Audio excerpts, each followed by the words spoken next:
Warning, if you are against the consumptive use and the ethical harvest of fur-bearing animals, please leave this channel now. This is no place for pansies, sissies, or crybabies. Hey trappers, Dale Billingsley here, Billingsley Brand Lures. Boys, we got a good one tied up down here in the snare.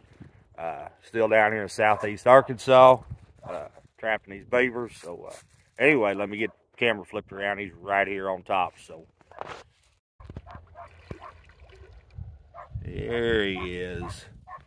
Pretty nice beaver. So anyway, we'll get him dispatched and get on our way and go get some more. All right, gang, there is a hog of a beaver right there. There's the second one off this ditch here this morning so far. That is a tank. We like them big. We like them chunky. Yeah, that's a hog of a beaver right there. So anyway, we'll get him dispatched and get him up here and take a look at him. All right, guys, there's a beaver right there. I don't know how well you can see him in there, but don't mess with him. We're just going to dispatch him right there, guys. So anyway, we'll look at him when we get him killed here. All right, guys, there's a coyote for you. On long chain there. Timber does not like this one bit. But anyway, had a dirt hole set right here. There's the results. Don't remember what you lured it with, do you? Aces and eights. Aces and eights. Does it in Arkansas, same as it does everywhere else. Anyway, we'll get him took care of and go get some more. All right, guys, there is a bobcat back in there.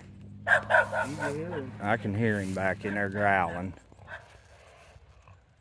He just hissed at us, growled.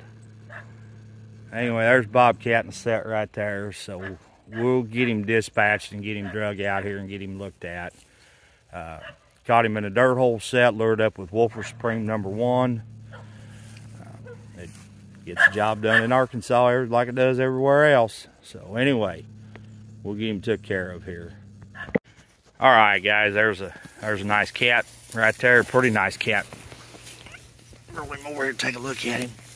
That's a pretty cat. Oh yeah, that's a pretty cat, big cat too. Nice, good size, good spotted up cat. So anyway, we'll get set put back in here and get on our way. All right, guys, I thought I'd take just a minute here and show you our scraping beam that we're using down here, and we just started using it. We really like it a lot. My good friend Derek Watson sent me that piece of PVC pipe. It's just a 1/2-inch PVC pipe. We bolted it or screwed it right to the top of an old scraping beam we cut the nose off of. We found that the wider the beam, the better it is for scraping beaver, and it just works a lot better for us. So maybe that might give y'all an idea of maybe something you want to try. All right, guys, so here's another little tip for you. These things, these long Q-tips, are handier than a pocket on a shirt for luring sets up. Don't know where you get them. A friend of mine, Peter Jones from out in Delaware, sent these to me. I'm sure if you look around on the internet, Google something, I'm sure you can find them. But I'm telling y'all, if you can find them and get them, I highly suggest you do. They are handy. All right, guys, so I've had a request to go over hooping beaver, putting a beaver on a metal hoop instead of a board. So first thing you want to do is get yourself a good quality hoop. You know, there's a lot of them out there on the market. Some of them are really cheap. You want to make sure you get something that's of good quality so that it doesn't warp and twist and get out of whack on you. Then you want to get yourself some good hog rings. And do not get the baby pig rings. You want to get either the medium-sized one or the big hog rings or the shoat rings, something of that sort. Do not get the baby pig rings. They're absolutely terrible. They're way too small. So get yourself a good hog ring. Get your beaver laid out there where you want him, and kind of size him up to your board. Now it's really, of course, back here by the tail is really hard to get a hog ring to go through. So what you do is just lay that hog ring up there on top of the hide, and then take a pair of pliers or a small hammer. I don't know how well this is going to show up, guys. And you just tap it through the hide, and then you hook the tail. then you turn your, it works better at home when you've got your actual revolving table, but when you're out of state, you don't always have that that luxury. Take another one, here at his nose, starting to rain. Hook the nose onto the ring, then split the beaver, you know, somewhat in half. Put one in this side of him. Sorry guys, I'm trying here. This is not working out real well. But anyway, put one here in this side of him. Just poke it through the skin. Hook it on the hook or on the hoop. Do the same thing on the other side. Kind of split him in half a little bit. Sometimes it can be a little contrary, so just take a pair of pliers, poke that on through.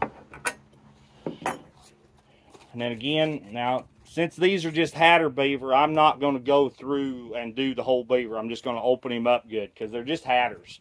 Now if you live up in Minnesota, you know, Wisconsin, Montana, somewhere where you've got a good shearable beaver, you're going to want to go through and put one of these about every inch all the way around that beaver.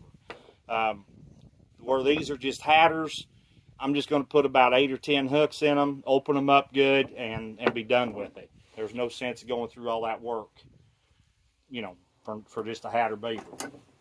Hook one at the front leg. Come over and hook one here at the other front leg. Again, they can be a little contrary sometimes. Turn your beaver. You're going to put one at each back leg as well.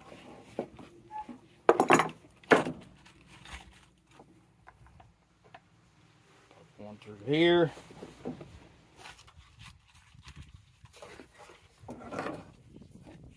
Poke another through here on this back leg.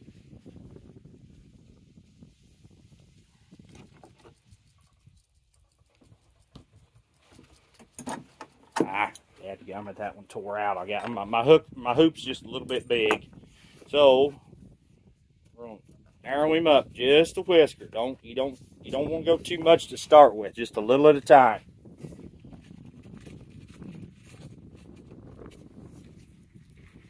Put another one here in the middle of him. Pull him around.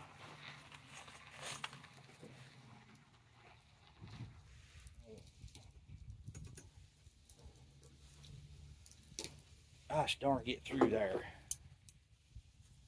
And then you just go in between and put one on just ever so often, you know, about every 4 inches or so.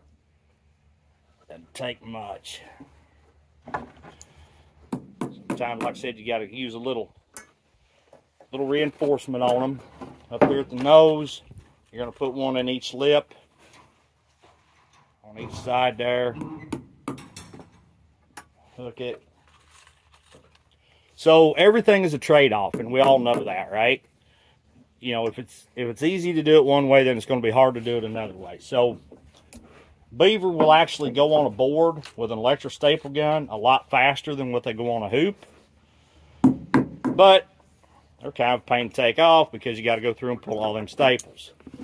So it takes a little longer to put one on a hoop, but they come off a whole lot easier. So everything is a trade-off. There's nothing's ever the same, nothing's ever simple.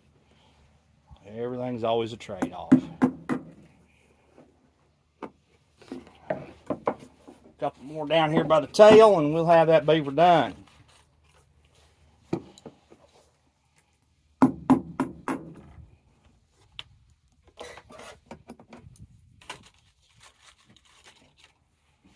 Another one over here on this side.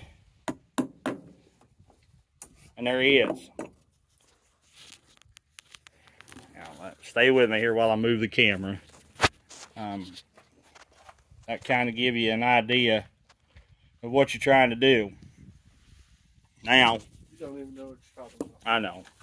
I know. I'm just guessing. By God. Now, since we're down here in the south and we don't have the luxury of a wood heat like we do up home, get yourself a box of borax. It will save you. It will save your fur for you. What it does is it helps sets that fur, helps sets the hair, plus it pulls the moisture out of the leather. Makes things a lot easier for you and a whole lot. You'll be a whole lot happier in the long run. Apply a liberal amount, or as my good friend Matt Jones would say, a goodly amount. I've never figured out what a goodly amount is yet. Anyway, apply a goodly amount to the leather of your fur. All it's going to do is help it. It's going to help save it. Apply a goodly amount. Mm-hmm. What's a goodly amount? Well, you'll have to ask Matt Jones that. I don't know. I've never figured it out. I don't think I've met him. Yeah, I have. Mm-hmm. Yeah, we met Matt down in Kentucky. Yep. Just rub it in good. Make sure you're getting everything covered good. You don't want to leave any spots uncovered. And whatever you do, do not, and I repeat, do not use salt. Salt will take forever for it to dry. Okay? If you're going, you can do it fine. You can do that if you're going to tan the fur, but if you're putting it on the fur market, you better not put no salt on it. I'm telling you, it will not go over well with a fur buyer. Well, salt causes moisture. Salt causes moisture. That's right. When you tan them, you want all the moisture pulled out. Right. Anyway, that's all there is to it, guys, right there. Some more up here at his nose. I left him a little. Work it in good there where there's any fat pockets you might have missed, or up around the nose and the ears. Make sure you get it worked in there good. And that's all there is to it. Now you can see that little beaver there that Mike just stretched. Got him covered in borax, and he's good to go. Ain't a thing in the world wrong with that beaver. All right, guys, we're going to end this video here. I sure appreciate y'all tuning in to watch. And if you found this anything in here informational or entertaining, if you would please just hit that thumbs up for me. I sure appreciate it. Once again, this is Dale Billingsley with another one. Signing out.